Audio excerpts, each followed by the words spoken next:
नहीं, इस बात का क्या मतलब है कि संस्कृत पढ़ने से नौकरी नहीं मिलती है तो संस्कृत क्यों पढ़ें?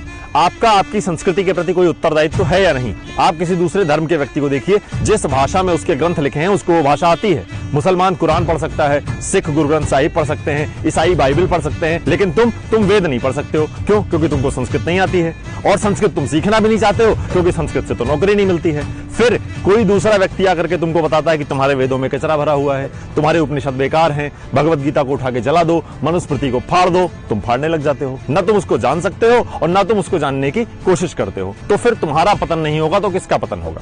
और अगर कोई व्यक्ति कहता भी आकर के आपसे कि संस्कृत को पढ़ो, समझो, अपने बच्चों को पढ़ाओ, तो आप उसे पुराने ख्यालों का समझ करके छोड़ देते हैं। मेरे कहने का सारा मतलब यह है कि आपके ग्रंथों में जो लिखा हुआ है, जिस भाषा में लिखा हुआ है, वो आपको पढ़ना आना चाहिए, वो आपको समझना आना चाहिए। ऐसा ना हो कि कोई और आकर के आपको बताए कि आपके ग्रंथों में कचरा भरा हुआ है और आप उसी भ्रम में पड़े रहें और अपने ग्रंथों को जलाते हैं।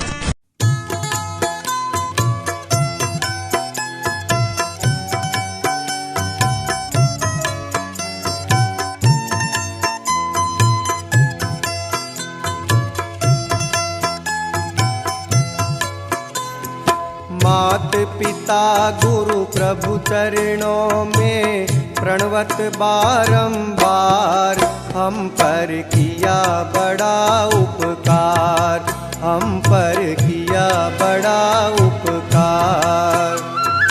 मात पिता गुरु प्रभु चरणों में प्रणवत बारंबार, हम पर किया बड़ा उपकार, हम पर किया बड़ा उपकार।